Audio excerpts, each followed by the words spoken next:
And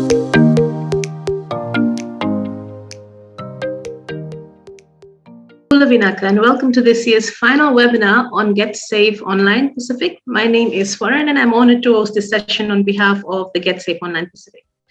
Get Safe Online is the UK's leading source of unbiased, factual and easy to understand information on online safety. It hosts a highly innovative website and is actively involved in organizing online and physical campaigns around the world where stakeholders meet in efforts to promote a safer internet environment for users. Without the right information, internet users remain highly vulnerable to some of the worst cybercrimes, which have the potential to create a lifetime of distress for the victims. Get Safe Online Pacific campaign targets 9 Pacific Island countries with the purpose of raising awareness to protect users of the internet and to promote internet safe behavior by educating internet users about online safety and security. Some of the other activities facilitated by the nominated GSO advocates include radio, TV, talkback shows, lounges, conferences, presentations, and much, much more. So our theme for the month of December is online financial scams. I now have the pleasure of introducing our panelists for today. First, we have Mr. Sandeep Chauhan, who is the Managing Director for Star Printery, the immediate past president and a board member of the Fiji Commerce and Employers Federation, Fiji. Hello, Sandeep. Welcome. Hello, Swaran. Next, we have Mr. Peter Rigamoto, the head of legal at Digicel Pacific. Hi, Peter. How are you today? Hello, everyone. Merry Christmas in advance. Well, I hope it starts feeling like Christmas soon. Okay. And finally, we have Mr. Solomon Wesley Sua, the CEO and founder of Cybersecurity PNG Limited. Bula, Mr. Sua. Good to be on the panel. Thanks for the opportunity, and yes, early Merry Christmas to everyone. Thank you very much. Okay, so without further ado, let's start. So we have approximately an hour for this conversation, and for all our viewers, our attendees, participants from around the world, a very warm welcome from Fiji and the Pacific. And if you do have questions, please feel free to utilize the Q&A box. Do drop in your questions. We will be addressing them as we move along with the webinar today. All right, so the first question. With the increasing number of Pacific Islanders now using services like internet banking and mobile money services, it has made it a lot easier for many of us to transfer money whenever we want. This has, however, made it easier for money to be transferred to scammers and fraudulent businesses. Who would like to take this question first? Peter? Happy to start. First of all, the digitization of transactions has made it a lot easier. My company, Digicel, we have MyCash, which is a mobile money platform on the mobile device. It also comes in an app, so the MyCash app. You can show your QR code, scan, it just makes the movement of money a lot easier. At the same time, the issues that were prevalent when the original Ponzi scheme was created are still prevalent today. So the Ponzi scheme or pyramid scheme is an issue that's been around for several hundred years. And in terms of basic steps for protection, as I've said before in one of these same forums, common sense is always a good start. So as a kickstart, it's the equivalent of wearing your mask and washing your hands. Mm-hmm. You know, let's if a person who is say for example your neighbor, and they're not speaking to you in Fijian, and you're wondering, hey bro, you know, you speak to them in Fijian, they're speaking to you in English, or maybe their account got hacked, you know, and maybe that loan they're trying to give you is not the best thing to sign up for. Another thing would be test the water. So it's the equivalent of taking that 2-meter distance. Don't put your life savings into something as soon as it comes up. Test the waters, get a bit more accustomed to doing these transactions before moving it up a bit higher.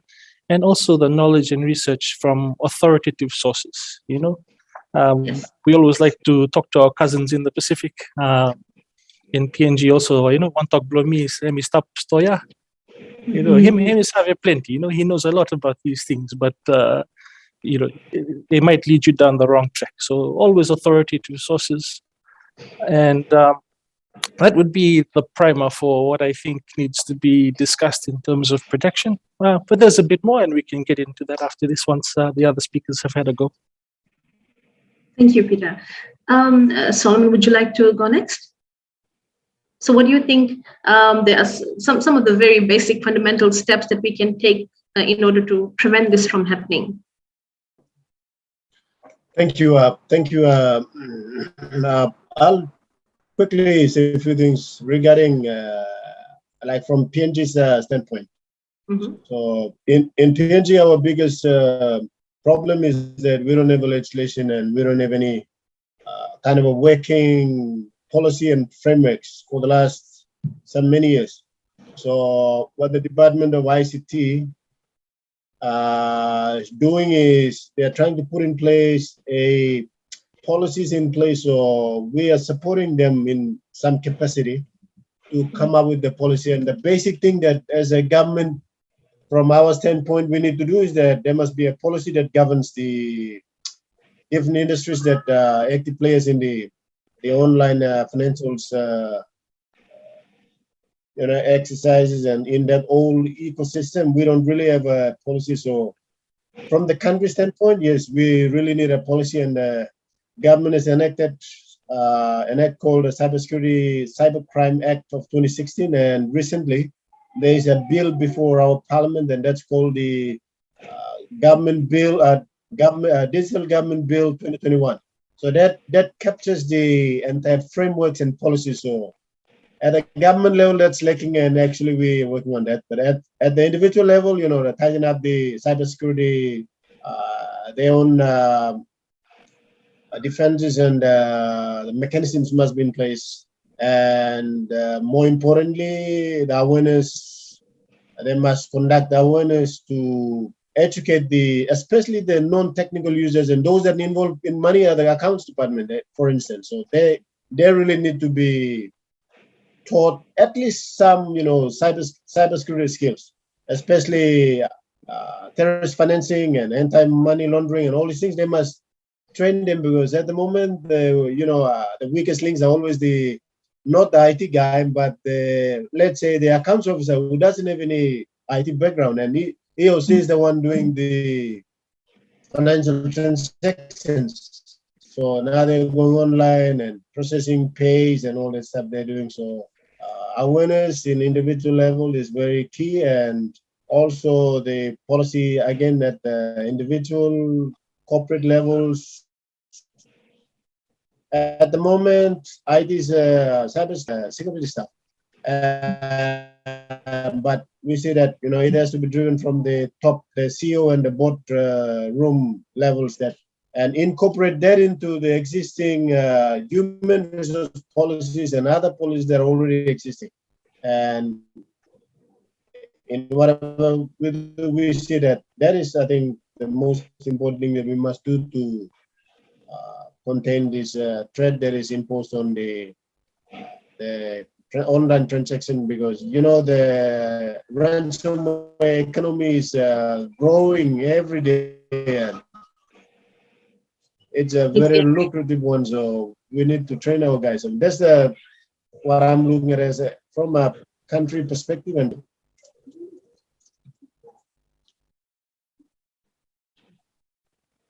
thank you very much, Solomon. And that's all. Thank you. Having good, robust national policies, legislation, I believe that is really the first step for achieving cybersecurity for all. And then, of course, there's a lot that the industries can do as well. Thank you very much, Solomon. Yes. Sandeep, over to you. Thank you. I think Peter and Solomon have covered this very well, but for me, I can't just help add that I guess what seems to be too good to be true is usually an alarm bell for me. So, if you could make money that easily, then I guess you'd have a lot of millionaires and billionaires running around in the world, sort of thing. So prudence is required. You just need to do your work and just make sure that whoever you're paying, whatever you're buying, is all legit. Simple things sometimes like ensuring the bank account details are correct. Generally, nowadays you get a lot of emails with alerting you that it's an email from the bank, and I've gotten into the habit of just going onto the email address and just checking and making sure it looks correct or not. And a lot of times you'll find it's got numbers and alphabets in it, which just kind of tell you it's not legit and it's not from your required supplier or your bank. So it's just those sorts of things. Doesn't take too much time, but look, if you anything to do with money, you want to check it twice before you transfer. Press the pay button. I usually also go back to my suppliers if I'm not sure on the validity of the email or payment transaction, and just ask them to verify if they've sent it. So it's just small things like that that help us in the long run to ensure that we haven't paid somebody, because more often than not, once you've clicked that pay button, you can't get that money back. It's very difficult. I absolutely agree with you. And I know people who are out there doing all sorts of scamming, they're so aware of the type of transactions or online activity. For example, I recently received one quite a funny one. I've been doing some consultation for the UN as well. And so someone wrote to me pretending to be from the head office and saying, okay, this is your consultancy amount that is supposed to be transferred to you. And that was quite shocking, because even the links that they give you, they have the right display names as the URL, as the legit URL. But this is just the display name for the URL. But if you click on it, the domain will definitely change. And I think same is happening to almost everybody at the moment. But can you imagine how cautious they have become, or how well informed they are of what our potential activities would be? So we could fall into these scams so easily. So even though the amount may be very small, but it is possible that they would try to hack you a few times, right? So the pyramid schemes, I do understand we have had a bit of conversation on this earlier. So this was a huge topic the past couple of months ago, particularly in Fiji and PNG. Almost everybody, knowing that, I work in the IT space as well, almost every day is to answer questions about the pyramid scheme. And so the rise of mobile money services has made it easier than ever to exchange money between victims and recruiters. So what are some of the hurdles to contain the rise of these schemes, and what can be done from a government's perspective? What do you think? Peter? I guess to kickstart, as I said before, the Ponzi scheme is not a new scheme. That came out in the 1800s. In 1920 was when the fellow who created the actual Ponzi scheme, which was about some stamps in the US. He was an Italian fellow. But, more recently, Bernie Madoff, in the last 10 years, he duped Steven Spielberg and and Larry King, So how do you say, and with respect, Swaran, to that email that you received, even the FBI in November received similar hoax emails. So I don't think we should feel so bad that people are attempting to dupe us, because they're doing so at the highest levels, if you know what I mean. But the more that we understand it, the better we are able to stop it. With pyramid schemes, though, I think one of the hurdles is it will keep on coming back, but slightly different. So somebody calls it a gifting circle, somebody will come back with a slightly different tweak and attempt it again. So I think the way to do it would be more awareness about what the core elements of a Ponzi scheme are. And, in Fiji, the RBF, FIU, the Online Safety Commission, the FCCC, the Consumer Council, all came out very strongly in March when we had that initial big influx. And I believe in October they had another round. The FCCC did another round of awareness. So that would probably be Yes. As everybody came out of COVID, it is a good reminder that these issues still exist. But I do believe it has reduced somewhat, perhaps because that first wave went all the way through and just the people on the fringes were finally affected, but it is likely to come back, and we just have to acknowledge that if there's something that makes money by recruiting others, it is likely to sit in that basket. And like Sandeep says, if it only was that easy, Okay. Sandeep, would you like to add on to what Peter has just said? Yeah. On behalf of government, maybe, what do you think the government can do and the important stakeholders? I think for one, look, I'm not sure, and Peter may correct me on this, whether it's legislated in Fiji or not, whether such schemes are illegal or legal. But, there's so much, even if the government were to legislate it, it still comes back to the individual. How careful are we in terms of getting into such things? Ponzi or pyramid schemes are usually preying on the vulnerable, and the more we can get the message out there, the better it is.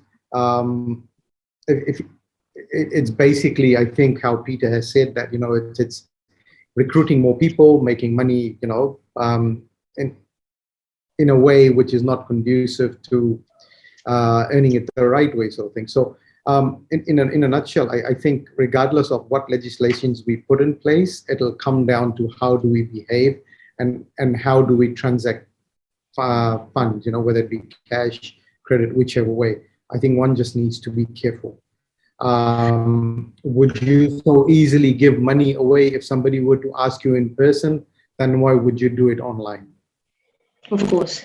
And if it's such a huge transaction, why isn't it complemented with a phone call or an additional courtesy visit or something? It's a huge amount. No one's just going to give you $10 million just like that, And I think, look, I'll probably give an example of something that we received earlier this year, where there was an email that sent through, and it looked legit, and they were after some products that we could sell to them, came out of Nigeria, felt very legit and everything. And then they said, here's the order, can you send, we'll require you to liaise with our solicitors, etc. and pay, and they didn't talk about deposits or anything of that sort. They just said, just liaise with our solicitors, get them the details, etc. I kind of did liaise with them, but at the end of it all, when they come to talking about paying their solicitors funds for, my thing to them directly was, we've got solicitors here, we trust them because we've worked with them. How about I put you in touch with our solicitors and then they can deal with this? Immediately it goes away, you never hear back, and okay, it was never meant to be, and it was just somebody trying to pull a fast one. But the minute alarm bells start ringing, I think it's always prudent to just act on it.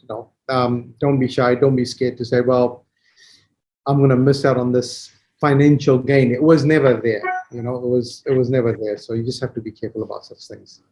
There's a lot of elderly people who are also falling victim to this. I know so many people who have told me, people who are in the 60s, especially the new social media users, they fall victim to this as well. Solomon, would you like to add anything to that? Yes. As I said earlier on, there is another piece of legislation that the PNG government passed last November on the probably 18th or 17th. Is what we call Electronic Transaction Bill 2021. And there is a bill that actually look at things like the pyramid schemes and other online. So as Sandeep was saying earlier, it comes down to the individual. So there is another thing that as a private company, we're trying to advise our users here, and unlike Fiji and other countries there, Australia, New Zealand, they're a little bit ahead of us in terms of legislation and policy. So we are doing a kind of a catch up, but we are there because we just recently passed the electronic bill and that. So our central bank is really hard on these kind of schemes, and every like a monthly thing they're putting out their notices saying that Papua New Guineans must not be involved in things like the pyramid schemes and other fast money-making schemes. And there's another thing we call money rain, that happens most of the time here, that somebody promised them of some container load of money coming and, all this kind of conspiracy theories kind of thing that link with the pyramid scheme. So Ours is a challenge that we have at the government level as well as down at the individual level. So as Sandeep was saying and as Peter was saying, you know, the challenge now is that individuals must know how to click on a link. And last week I was involved in one of my clients. We're doing a phishing social engineering attack on we were doing a sample on the Facebook, but we took the source code and we're doing something like that. But they can get the same like our bank in here, BSP or ANZ or Westpac. And you know the pyramid schemes are coming up, and the landscape here is that most of our about 10 million or so Papua New Guineans, they are new to these schemes. So I'm projecting like on the rise of it will be like in the next 5 or so years, we would expect our own, you know, guys who come up. But at the moment, we're getting emails from Africa, and like Peter was Sandeep was saying, these Nigerians are very good at this scam thing. So I saw they were targeting some elderly couple of promise of some love or some, you know, things, the reward there. So at the country standpoint, we are pretty much coming to terms with it, but I would expect more of this local insider threats within the next 5 years. But as it is now, bulk of our population, about 70 or so, is not exposed to IT yet. They don't have coverage of internet. So Digicel is doing a tremendous job in trying to bring out internet, as well as our PNG Data Core and yes, Digicel. So this kind of things they're doing, but you know, we expect like Telstra and Digicel coming on board. We expect more reach. That's the way I'm looking at it. At the moment, I could be the only guy doing cybersecurity in PNG, unfortunately.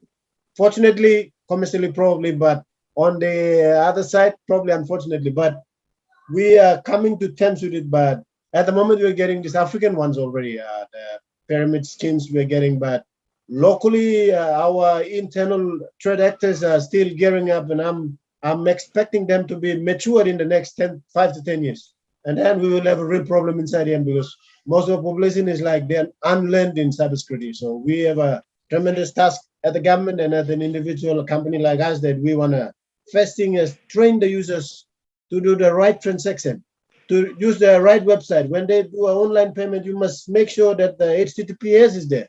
And then before you go to Google and find out, is this site legitimate or not? These are the things that the basic, we call the cyber hygiene, housekeeping.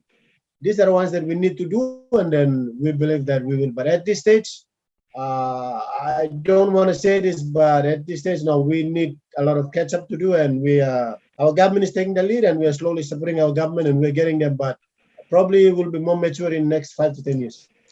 I agree with you, Solomon. And this is one thing you said in particular about the disparities with internet and how our society and how basically our people, not everyone is internet literate, not everyone is computer literate. And of course, there's a very huge difference between internet, computer, of course, digital literacy, financial literacy. So these are areas that really need a lot of training for common people, especially in the Pacific Islands, because as it is, we have quite a lot of disparities existing. There's a lot of digital divide as well. And Yes. Now with the pandemic, we have started to utilize the cyberspace more than ever.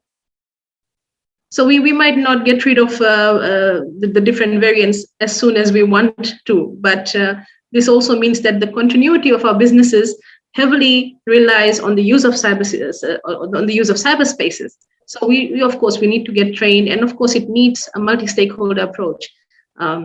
Yes. It would have to include government, of course, the ISPs, and organizations such as yours. And then, of course, we have a lot of advocates like you.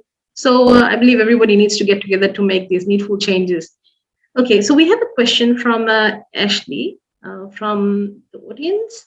With all these scammers around lately, a recent one with WhatsApp with overseas and sometimes local numbers, where they message people for details. How do we report such scams locally? And will there be a way that the public will be informed instead of blocking them from our devices? A very good question. Thank you for this, Ashley. I believe there could be several good answers to this. Peter, you mentioned you'd like to answer? I think so. Maybe Sandeep can start. He's already answered partly, and then we can continue from there. Sandeep, Yeah. what do you think we can do? Yeah, I think, look, I've already replied. You can report them to Financial Intelligence Unit. That's part of the Reserve Bank of Fiji's. I think they're part of the Reserve Bank of Fiji. And I did read some time back that when they were made aware, they also liaise with the respective commercial banks and make them aware that any funds to a particular account that is given should not be transacted. So before they became aware at that stage, a few people may have, or one or two people may have lost something or lost their money sort of thing. But thereafter, a lot of other people were kind of safe because this was reported, and the banks ensured that any funds being transacted to that account, the people were made aware of.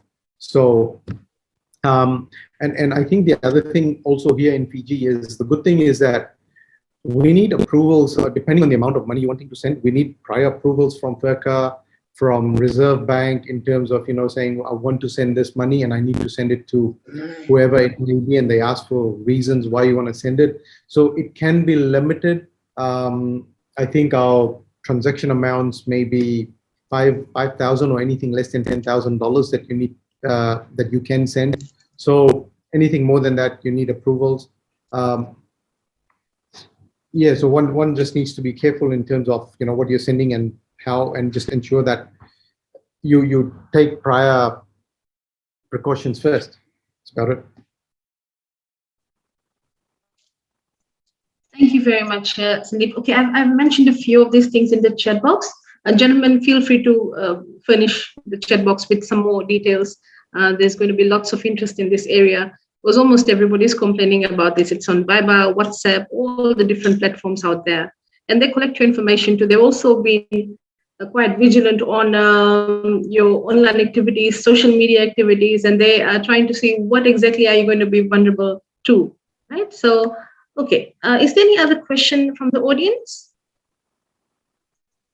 Please feel free to drop in your questions in the chat box.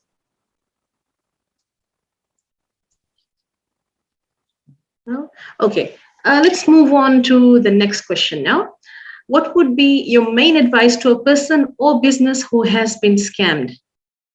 Sandeep, can we start with you? Yeah, sure.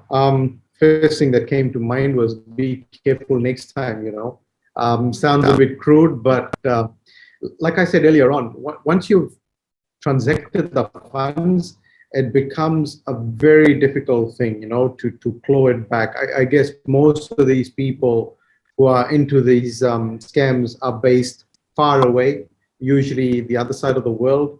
In most cases, you can't trace their accounts because the chances are, once you've transferred to a particular account, that account is no longer valid by the time you do go searching for that, So they've probably siphoned it or shifted it to somewhere else or taken hard cash out, whatever it may be. So it becomes a wild goose chase. If you haven't taken precautions beforehand, there's very little you can do afterwards. But take it as a lesson, probably a hard-earned lesson, and ensure that you don't make the same mistakes again. Yes, thank you. Solomon, would you like to add to that?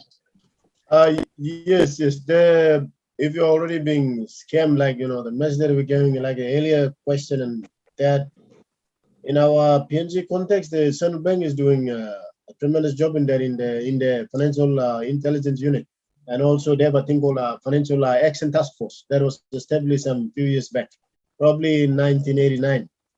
And what they're doing is that all this they have to report to them, and then probably the individual countries, the sets that they set up. But on the next one, if you're already being victimized, then there is no way you go after it, because this, as Sandeep was saying, these guys are bad guys. Sometimes they use accounts that they close. So at the end of the day, before making any payment and making anything, what if you're already being scammed, then that could be a lesson for you. You don't do the same thing again. You make sure that the link you're clicking is legitimate. That's why another approach that we, cybersecurity PNG, we did is that we're introducing email systems that have safe links installed in there. Like if they send you an email and you click on it, then like we're using the Microsoft Threat Intelligence. So when you click on that link, actually on their email, they will flag the link and they send you a safe link. So when you click on that, based on Microsoft's collection of all the threat from all endpoints around the globe, they put in behavior kind of analytics in there. So with artificial intelligence, when you click on something, then it works out whether that link is safe or not. But if we are using Gmail, most of the people do, and you don't, because you link your Gmail account to your credit card, for instance. So when you do a transaction or so, they will report that back, and you get it on things like a Gmail or Hotmail. So when some solutions are free, the risks are there. It cannot detect like safe links and all this. So you have to use if you're sign up to things like Microsoft 365. It costs you $5 a month. That is better than using a free service and you get attacked on this. So precautions are there, and the most important thing is that we have to most of the time use our intelligence, our own intelligence, psychological kind of reasoning and questioning. Why should I give this money to this? Why should I click on this link? And then two is that we have also have to have technology so that technology can assist us in that is like number two, because if we don't have the psychological, if they deceive us and you click on something, then obviously you use a link. So if you don't have a smart device and smart email solution, then actually you'll get scammed. And frightening thing that is frightening for me in my country is that most of the government departments and agencies they want to save cost, and they're using free things like the ones Jimbra or this free email solutions. I keep telling them, look, you need to spend the money. Government agencies are not commercial entities. They need to spend money, and you cannot make a savings on your technology spending. It is an expense that you must spend to protect the country's system. So your return on your investment would be on the other beneficiaries of the government system will have a more GDP and more. So it is like intertwined, and I keep telling them, but spend some to make some. Right. So it comes back to us, an individual. They say measure twice, cut once. Mm-hmm. Before you click, look at it. That's a quote from my NIT we use, because I think Bill Gates once said you must measure twice and cut once.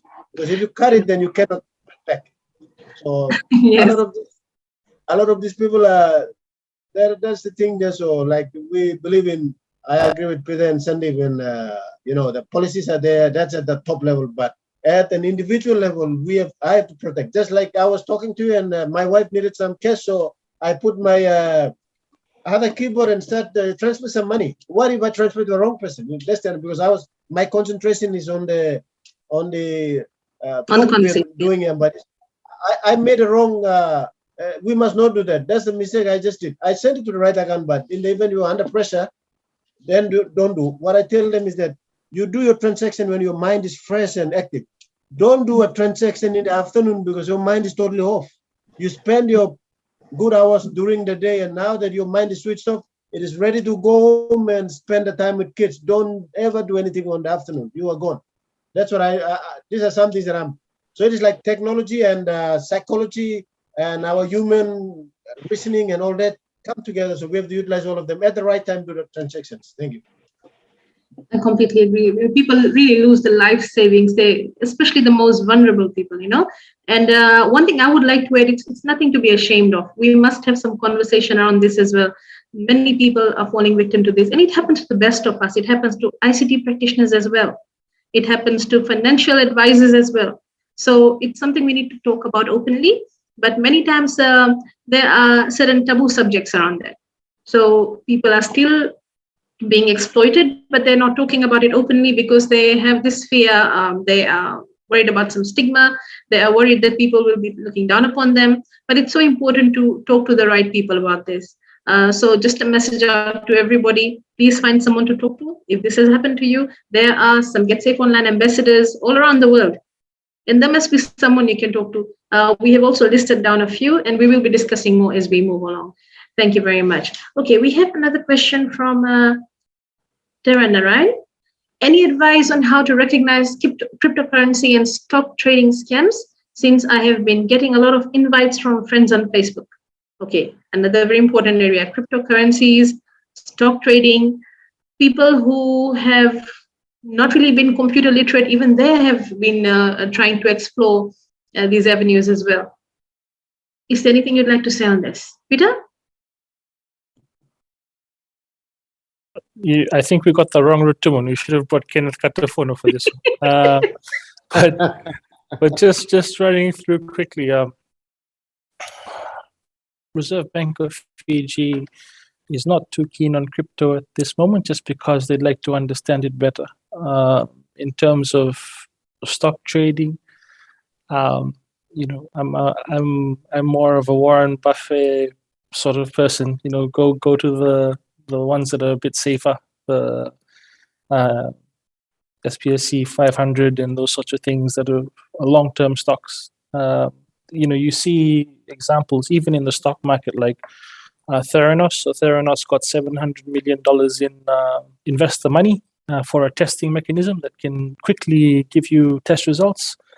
They had a $10 billion value, and they never shipped the product. So they lost all that money, investigated in 2015, charged in 2018, trial started this year. So, even these unicorn blue chip stocks that everybody's investing in can sometimes go awry. And like I said before about the Bernie Madoff scheme, you had Steven Spielberg, Larry King. These are people with millions that have all the staff in the world to do the research, and they still fall awry of the scheme. So, like Swaran said, I wouldn't feel bad if it happened to you, but I guess just going through those steps from before, the common sense, the knowledge and research and testing the waters first. Thank you. Yes, so food on scams is just one part of it. This, online food on activities, financial scams, of course, is just one aspect of it. This is, in fact, a multidimensional issue all around the world. And as we progress through the different months next year as well, we'll have lots of topics to talk about. I agree, and it becomes quite sad at times that people cannot talk to the authorities, or they cannot talk to even children. Some elderly parents, they find it difficult to speak to their children about this because they feel that they're going to get angry at them. I've spoken to some 70-year-old parents who have told me that they have been scammed, or they're worried that they're going to be scammed, and they are not comfortable telling their children because they will be upset with them. So they're financially dependent. Just an anecdote, I was doing some training for one school for Get Safe Online. So we went down to this school and one of the questions was, who's heard of gifting circles? Everybody put up their hand. And then the second question is, whose parents are doing the gifting circle? Maybe half. So, it is absolutely prevalent, and we managed to give them some information and ask them to impart that on their parents as well. True. And so when I ask these parents, so what is it? Why is it that you're not able to speak to your children about this? Oh, my son is going to be very upset. He will be angry. My daughter is going to be angry with me. So that's why I came to you, because you're a computer teacher. So people ask me these sort of questions. I feel it's rather sad that we cannot speak to each other, especially immediate family members. So I believe it's a responsibility on everyone's part. Everyone is using the cyberspace. Anyone can be scammed. It happens to the best of us. If it can happen to Steven Spielberg, it can happen to us as well. It's very important to share the experiences. Sandeep, would you like to add something to that? Yeah, look, I'll probably answer it in a couple of things. So firstly, the elderly, I think, look, I've got my mum, she's just about getting to 70, but the first thing to her was, if you're not sure on anything, just pick up the phone and talk to us first. And tell us. And then she usually does that, in terms of paying somebody, or we take that responsibility on for her, rather than just her getting online and doing something that she's not sure about. So the responsibility lies both ways. And look, we have to also appreciate the fact our parents don't come from an era where internet and emails, etc., or Facebook was the in thing. It's a different generation, and we owe it to them. Mm-hmm. to ensure that we guide them just like they did when they brought us up and guided us through the many things that we would not have been aware of. So, you flip the coin and you say, it's our turn now to look after them. Mm-hmm. I don't know much about cryptocurrency, and I probably don't want to go there yet either. Cash is still king for me. So I'd still want to stick to cash and money in the bank kind of savings, or trusted and reputable savings kind of thing. Stock trading, I've done it in the past. My other thing is when I look at the question where, if you've been asked about it on Facebook, I'm not sure if that's the right platform, because I still don't see a lot of the bigger boys in terms of stock trading, etc., getting onto Facebook and doing the business or trading on Facebook. It's either through a website, a secured website, I should add, or physically at a stock exchange or through a broker. And I think that's what needs to be done. There's nothing wrong with stock trading, but if you go through a broker, the chances are you'll probably invest in the right places. Peter mentioned about Theranos. I read about it, and not every startup is like the golden goose. So you'd have to do your own research. A lot of it can be hearsay, and stock markets thrive on a lot of hearsay, as well as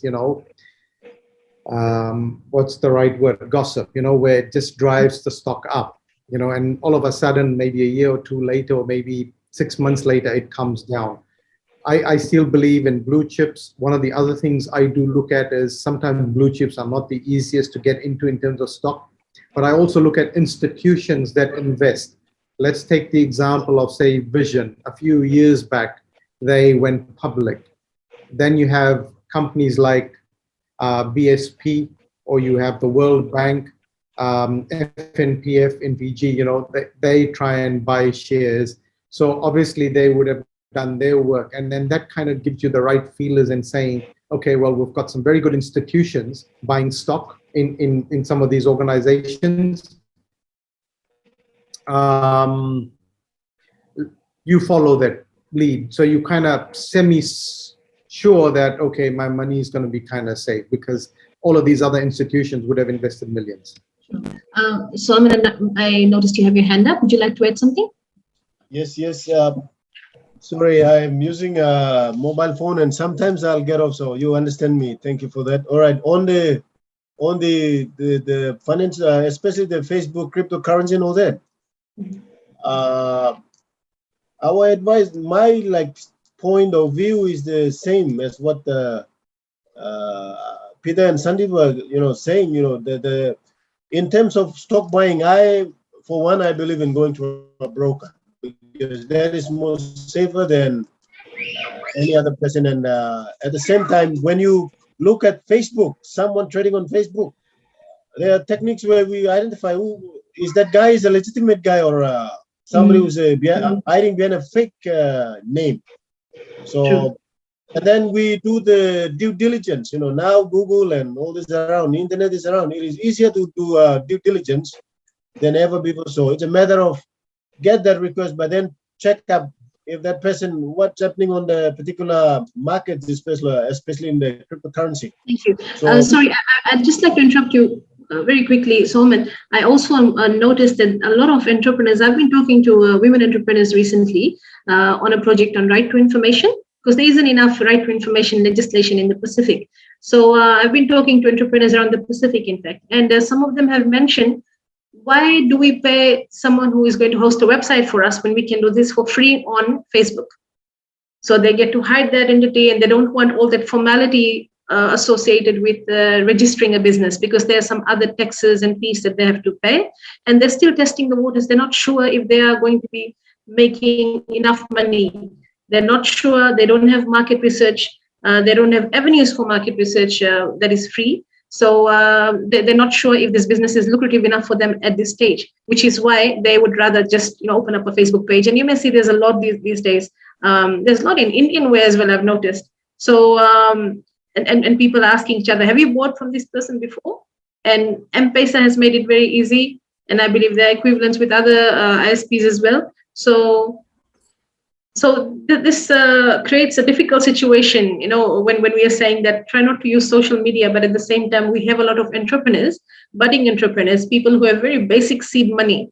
They would rather just go onto Facebook and open an account and start trading until such time that the business takes off in such a manner that, they are now stable enough to open a store or have a proper website, an e-commerce website.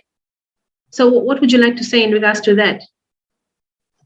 Yeah, that's my comment on the sorry, my comment on the Facebook account creation and all that, what I'm saying is, especially when the question I saw was like, when somebody send me, I normally get a lot of this too, even within PNG as well. They keep saying that crypto is money that is coming and all this, bombarding us with all the friend requests. So for legitimate like companies and individual SMEs, they're going on to Facebook and creating their own accounts. But at the end of the day, even in Facebook, when you want to get more audience, you will have to, there's a Facebook advertising there. Sure. For $1 or so, you will get so. Even if they go in there, you will still end up paying money because you need to reach your right audience. If you want to get fewer people, then you can leave it on default like free. But again, when people go online and create, that is okay. Other business, they're doing okay. But when it comes to somebody like creating a page for his crypto business, right now in PNG, everybody's like, they're selling. I am in talk with him, there's Emma's Conman, saying that this, what is he trying to do? This kind of thing. So on that one, to buy stock or purchase something for a crypto based on advice that is given by somebody, when they do that, my advice to my clients and people is that, look, when they do that, there's a toll-free number, there's a number to call central bank, find out. Because central bank has all the financial institutions and all this, so they would definitely know because they have all the central banks, they have this network where they share the information, especially on AMF, anti-money laundering and terrorist financing. So they will tell you that, look, this and that. So in our case here, the central bank said no for any of such as yet. They're saying that they're looking at avenues to see they're doing the due diligence, and they'll come out and do an official announcement when they will go. Like Australia, they're probably in the beginning of the month, they're looking at this, what do you call this, the digital currency launching of the digital currency, probably Bitcoin or some other debt. So like that, probably the individual levels don't do it as yet until, if you really want to do, then look for a broker, talk to the central bank, talk to them before you purchase any Bitcoin or subscribe to any. I am an ethical hacker, so I actually involved with bad guys as well. And they are interested in Bitcoin. So that one I've negotiated with some bad guys.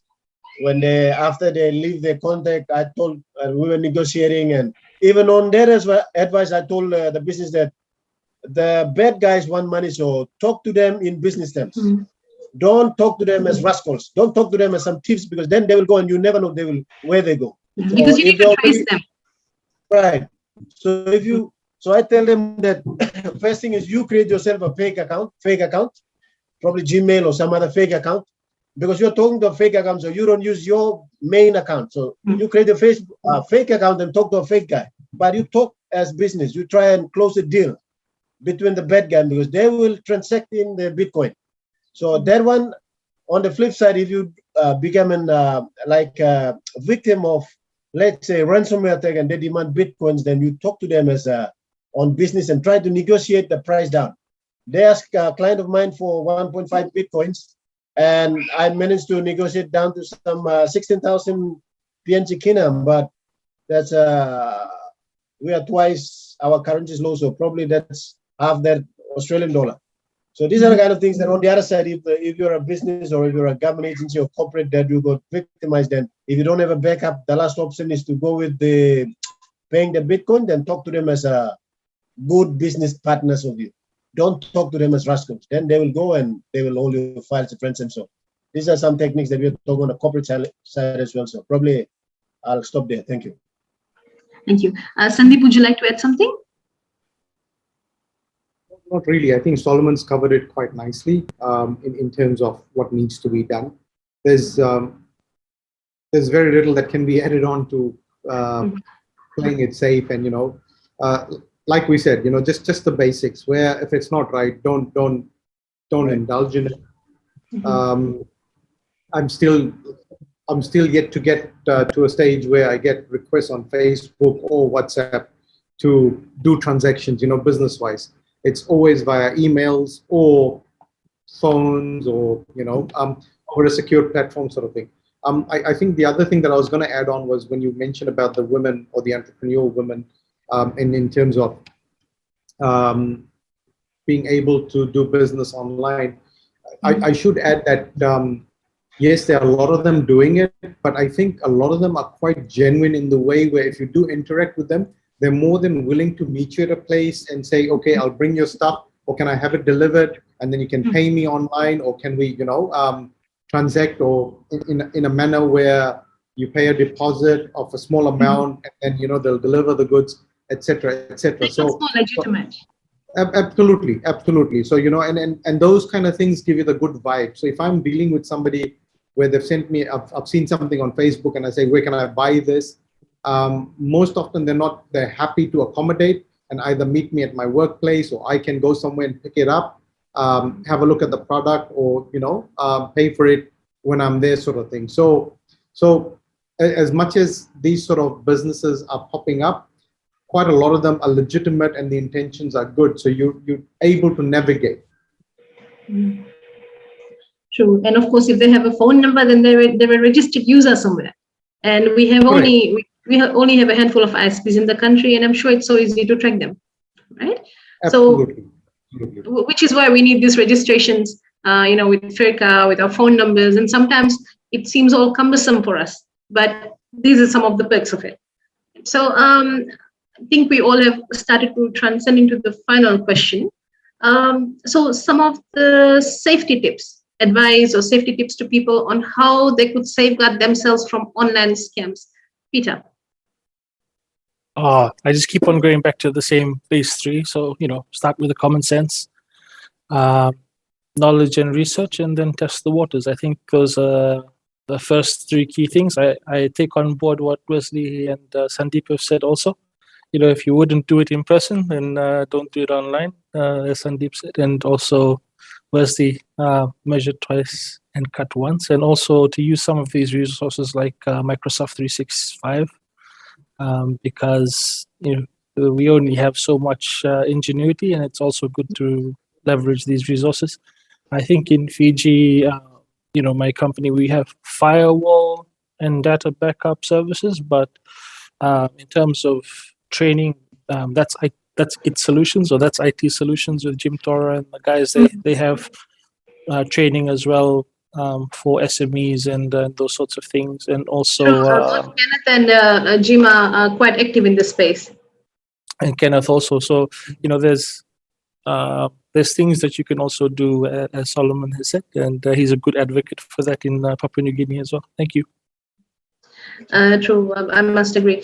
Gentlemen, I'm just going to push in one last question. I know it's not, it wasn't quite planned. Let's just think about our countries, our South Pacific Island region.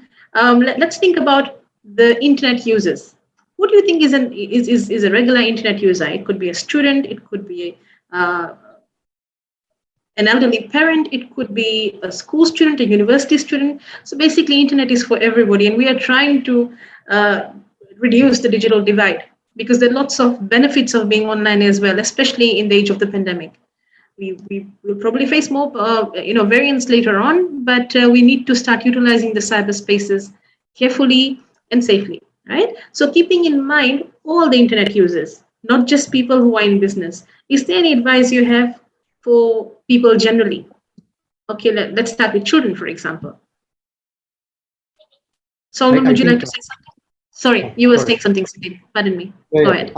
Sorry, with kids, I think the responsibility also comes down to the parents. A lot of times it's quite sad to see when parents need time or they're doing something, they'll pick up the phone and say, here you go, keep yourself busy with that, without making that effort to say, what are they checking? What are they doing? What are they doing online? And it's the simple, basic things, I heard the online safety ads that they're running on the radio, and I thought that was quite prudent and very good, where they're saying, would you talk to a stranger on the street? You wouldn't. So why would you do that online? Children should be taught that the online platform is no different to talking to a stranger on the street, sort of thing. Just have to be careful. You have to be vigilant. Some of the softwares have, or some of the platforms have child safety features, and I think parents need to put those into action. When we had our child growing up, he's 19 years old now, but when he was growing up, he was only allowed certain times on the phone or online, probably be a weekend sort of thing for an hour. May not sound much, but in those days it was good enough. But we had to make sure that they respected what they got, as well as ensuring that they went onto sites that we were aware of and not just anything that they could get onto.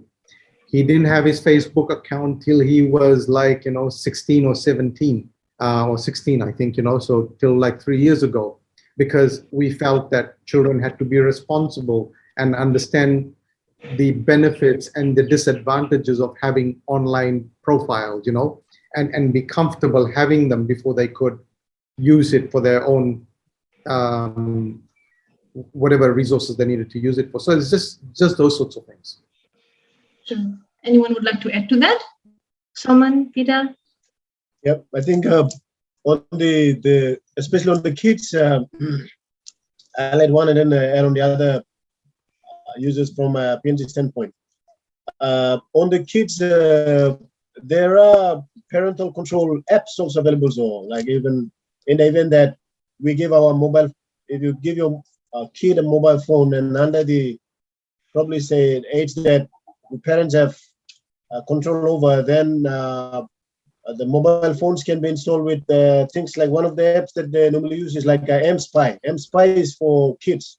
So it's like you can monitor the activities, talk to them first, but then you monitor also the activities with their consent, telling them that I'm putting them because I need to monitor where you are for your safety and for both physical and cyber safety as well. So you can talk to the kid and agree and put on a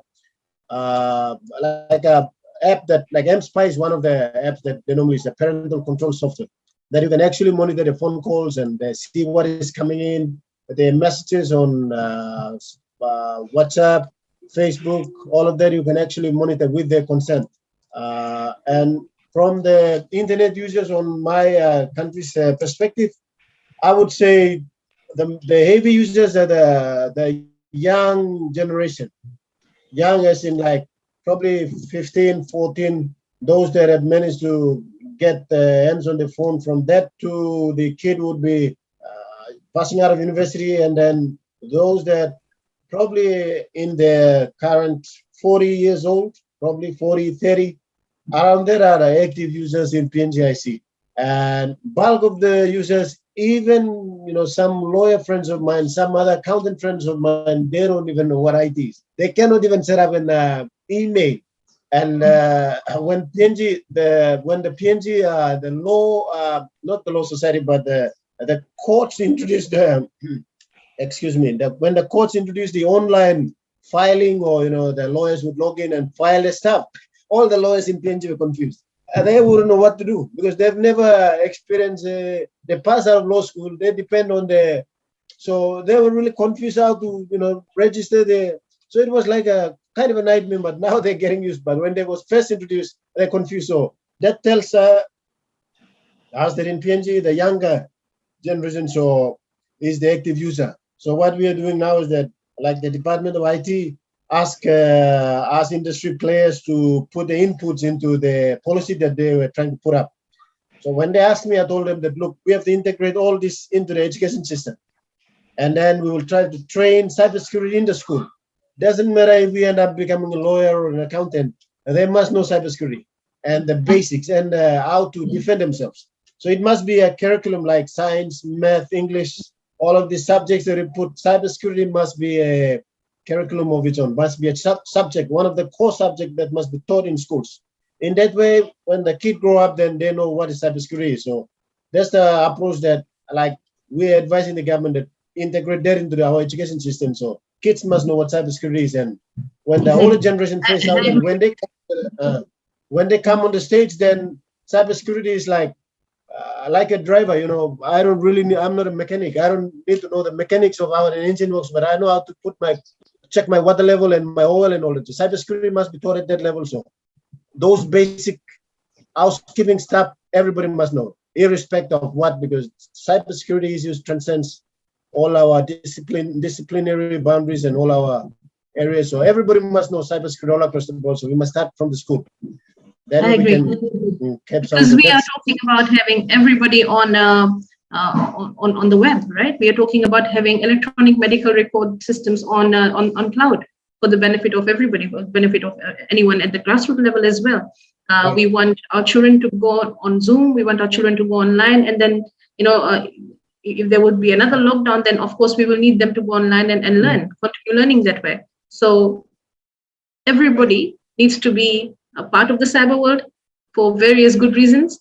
But on the same note, everybody needs to know how we can be cautious, how we can protect ourselves. And just as we learn about basic safety from early childhood, because we are in physical spaces, it does not mean that we do not talk about being safe online, right?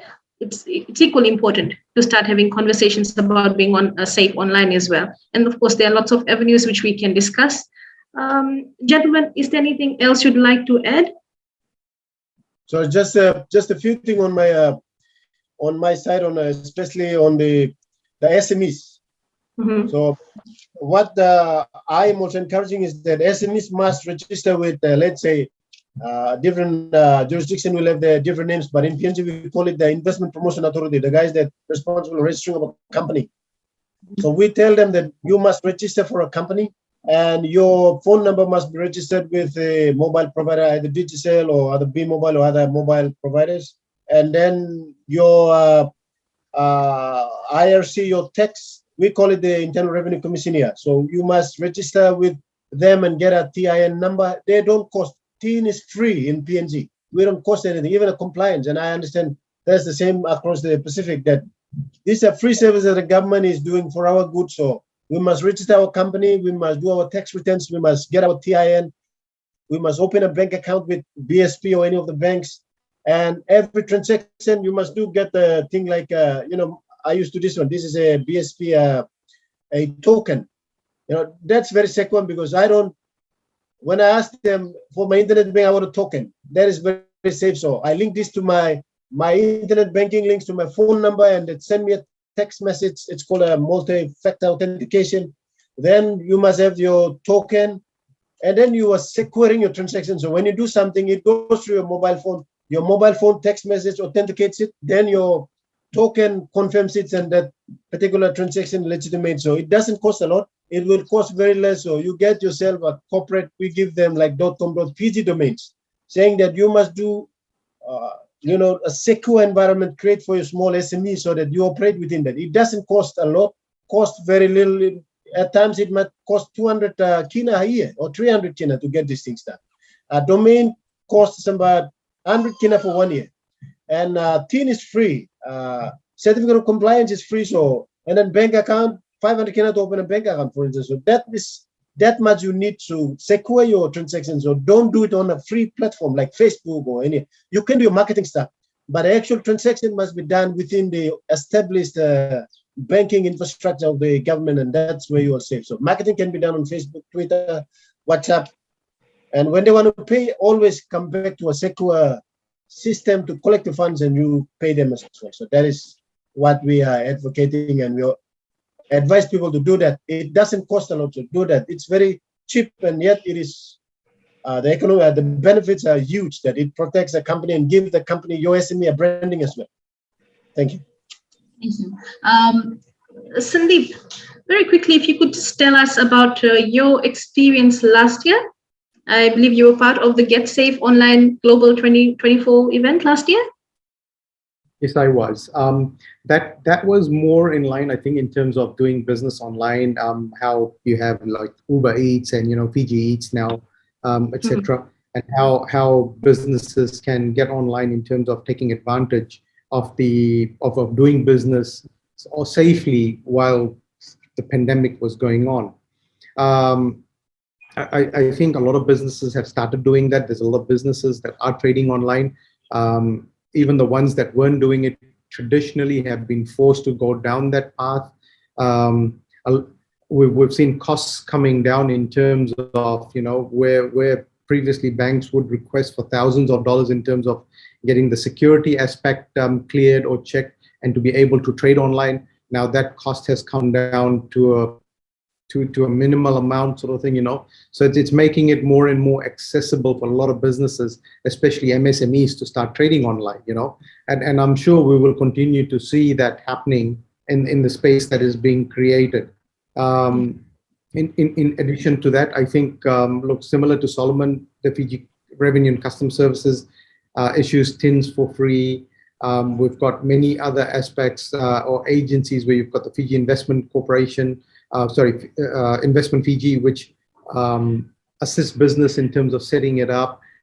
Through FCEF, we've got Women Entrepreneur Business Council. They help women in terms of, I would say, women that are informal sector, helping them through to set up businesses, whether it be advice on the tech side, online, or setting up businesses. We've got people that can help them, and as well as young entrepreneurs. So there are lots of people out there or organizations out there that can help. I think people just need to ask for them in the right spaces and places.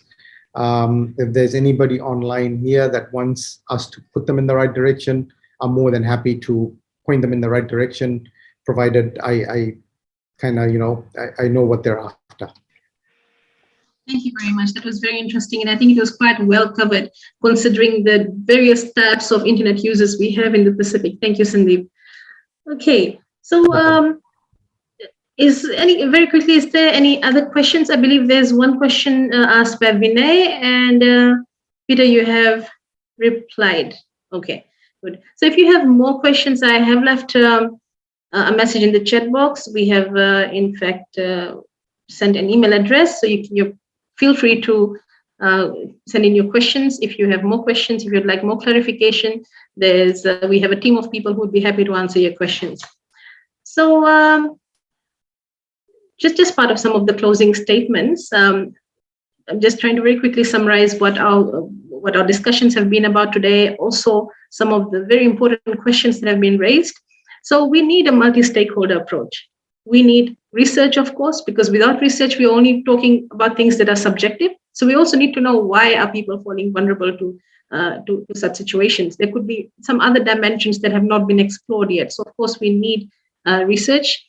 We need a multi-stakeholder approach where we have the taxation department of the country. We have the involvement of government, the involvement of academics, entrepreneurs, the civil society, of course, they also play a huge role, financial institutes, and also we need to continuously create avenues and platforms for relevant discussion.